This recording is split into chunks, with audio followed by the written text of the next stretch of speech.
everybody, this is John Franklin Reviewer, and I'm back still doing my Leprechaun franchise here. I'm actually at the halfway point now. I'm actually going into space. That's right, Leprechaun 4 in space. So what exactly is this movie about? Well, this movie is actually about the leprechaun who wants to marry a princess to kill her father so he could become king. Okay.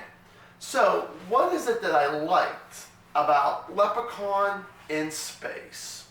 It's really tough. When you put a horror icon, even like the Leprechaun or Jason or even Pinhead in space, it really doesn't work, unfortunately. It's very sad.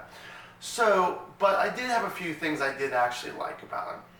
The first time we see the Leprechaun, he's wearing a suit. And that guy looks fabulous in that suit. And then another thing I got to be honest with, there's a scene where you got a bunch of grunts going after the leprechaun to save the princess. Well, one of them ends up being a real idiot. Not pretty much anybody in space is pretty much an idiot unless it's aliens or alien. So the thing is that one of them spots a bunch of gold on a table.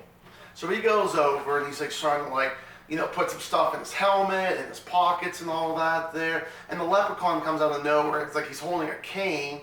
The cane turns into a lightsaber, and I thought that was freaking cool. And then the last thing I liked was some good action. What do I consider some? Maybe about 10-15%. The rest of it, garbage. Now, talking about that, let's move on to the dislikes here. Yes, almost everything else about this movie is horrible. Very bad acting for sure. Not a big fan of that one there. There's a character who is a half robot, half man. And he is trying to, along with his assistant, who I think is probably gay, is trying to create skin for him to be all human again, if possible. Well, the leprechaun comes upon this here. And instead of just killing the guy, that would have been less embarrassing, he pretty much finds a way of not just creating skin for this guy, but it's like this blue milkshake, it seems like. The leprechaun also puts down a spider and a scorpion. So this guy has some DNA of those two animals and becomes a half scorpion, half spider. Now, the special effects and the practical effects were just garbage. We're just stupid. Again, anything in this movie, except those few things, everything else in this movie is just god awful, honestly. Like I said, oh god, and then I gotta make sure I don't forget this. Okay, most of these movies, the leprechaun is after his gold, okay? So, the thing is, he completely forgets about his gold because he wants to marry this princess. God, this princess, her acting was almost as bad as that actress in Leprechaun 2, the main actress in that one. I told you how bad she was. This one, same way. Very beautiful to look at. She just could not act her way through a brown paper bag if she wanted to. Now, I want to mention a character named Books. He is the main character. He looks like a very young Sylvester Stallone. Well, this was back in 1997. Sylvester Stallone would have been much younger, just like any of us would have been much younger.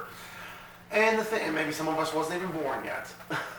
I like this character, I actually like this actor, but why I put him in the negatives, and it's not his fault, is that it's the script and it's the direction he gets. He doesn't get that much to do to shine, though. When he does, excellent. And I also want to mention, there's a character named Surge.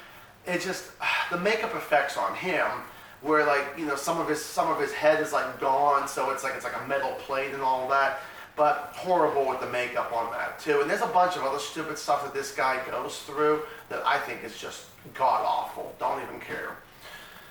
Now, what is going to be my rating for this movie here? A half a star out of 4. Anybody out there who has seen Leprechaun 4 in space? What was your opinion about it? Please give me a comment down below.